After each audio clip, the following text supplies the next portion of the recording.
Now, with all the drama, you'd figure President Biden would want to jump right on 2024 and announce now, right? Wrong. White House advisors reportedly saying they don't expect Sleepy Joe to announce until July, maybe even this fall. This as his approval ratings are dropping. Polls show it's now hovering in the low 40s, maybe the upper 30s. That's not good. You're going to need a winter jacket. Voters not holding back. Fox News Digital asked voters in Washington, D.C., not Washington State, how they would grade the president. Watch. Well, if there was one lower than F, we'd aim for that. Hey. I'd give him about a D. A through F. I give him a good G. F. D plus. I feel like a lot of the promises he made he hasn't fulfilled on, and just like I said, the country is still so divided. I think that they're being mismanaged to a severe degree. He's on the wrong side of the issues for me. I like the guy who gave him a G. I don't think that's for gangsta. With grades like that, how's the election announcement going to go over with the voting public? The party panelists back: Chris Bedford, Jessica Tarlov, and Spike Cohen. So, Spike, if President Trump somehow gathers enough goodwill to become the nominee, is that how President Biden wins again when he's 900 years old?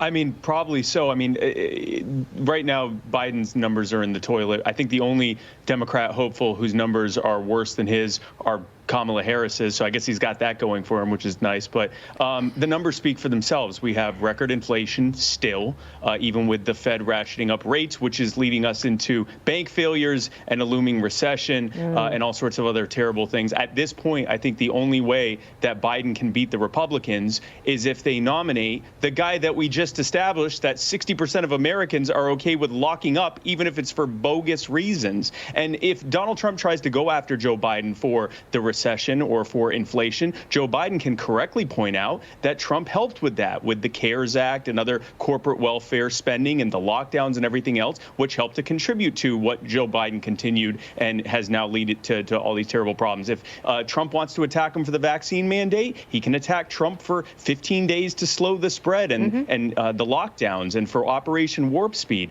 Pretty much anything Trump wants to attack Biden on, Biden can correctly point out that Trump was part of that problem as well. And the problem is we're never going to get rid of this until, in my unbiased opinion, we stop electing them and vote libertarian.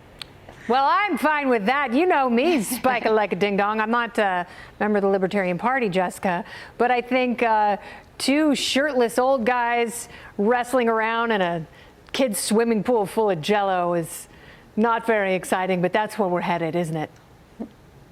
I fear yes, but I'm all for all of us just diving into that deep tub of yogurt that you were talking about, that President Trump is headed for beginning tomorrow.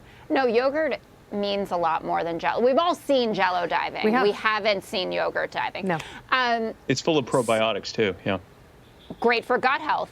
Jamie Lee Curtis, I'm looking at you. Okay, so I went back and I looked at when the last several presidents had announced, and Biden is actually not that out of the norm. So President Obama went on April 4th. Obviously, Joe Biden's not doing it tomorrow. That would be amazing dueling, right? Do we do the arraignment or we do the president's announcement that he's running for re-election? Maybe he combines. Donald Trump went in June. So he still has a couple of months to get there. You said that it might be July. Bill Clinton was the one who went the earliest, actually. And George Bush, I'm forgetting the exact date, but it was in the realm of the Obama kind of Trump world there. So I think what's going on is that he also wants to make sure that we get the convention announcement where we're going to have the convention. So it's between Atlanta, New York City, and Chicago left. That's rumored to be coming soon. I say not New York City. We have enough problems here. We don't need a bunch of political looky-loos with buttons and silly hats. We've only got a little bit of time, Chris.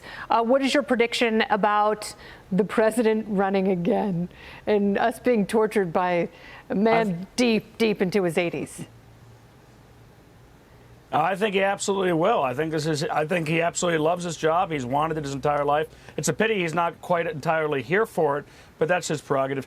there's no reason at all for Joe Biden to declare early. His whole thing, he never liked campaigning. He basically didn't campaign last time. His friends in the press campaigned for him. And this time he's just trying to act presidential. I don't think he's great at it, but he goes through the motions and tries to differentiate himself from someone like Donald Trump. Yeah. I mean, he does better that than he does on the stump. Every once in a while, he gets a visit from the blood boy and he gets a vitamin B12 shot, and he can deliver a C-plus speech at best. And people are like, oh, he's amazing. That's the most presidential thing I've ever seen. It's like, we have lowered our expectations tremendously. Good job, America. Party panel, thank you so much, Chris, Jessica, and Spike. Beautiful start to the week. Quid pro quo, Clarice. Clarice.